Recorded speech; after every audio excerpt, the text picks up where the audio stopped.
Okay, so here are the three big stories that we want to talk about in about 3 minutes. The first one, Russian officers in occupied Ukraine had a very bad weekend. This happened on Saturday.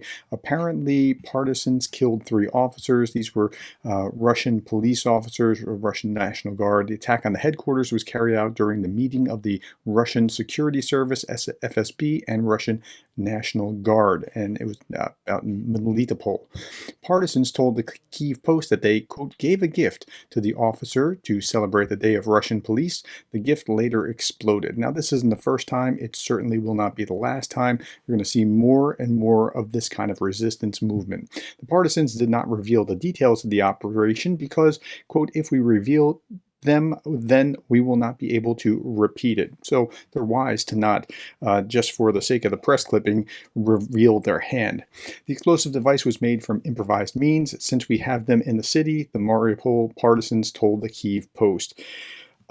This is going to be the wave of the future as there's going to be more and more resistance efforts. Okay, second article, Kyiv Independent Air Force says that Ukraine adapts Soviet air defense systems to fire U.S. missiles. That's very clever. And the Ukrainians have been very, very clever about adapting and just making things work that hadn't worked before. But now that they have these kind of launchers for U.S. missiles, it will make it much more easy for these two systems to cooperate. And they need to cooperate anyway, because when you get down to the end, reforming the military to NATO standards is one of the key tasks that Zelensky has assigned to Defense Minister Umerov when he was appointed in September. And to do that, to get on the same NATO page, will help them integrate later, let alone be able to go after the Russians more now.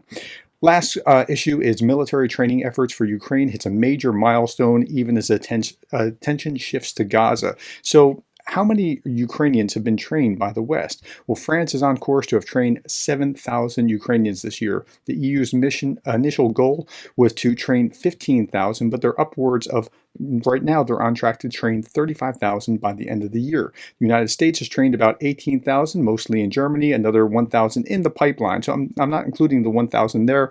Britain has trained 30,000. Good on Britain. They've been really aggressive about this. What does that mean? That means that 90,000 plus soldiers will have been trained by the end of this year.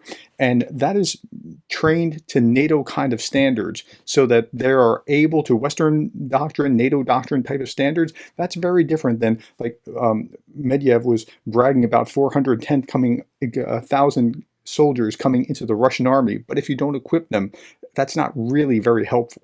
All right, that's where we are. I'm out of time. Thank you for the likes, the shares, the subscribes, and thank you more than anything else for being the kind of person that cares about Ukraine.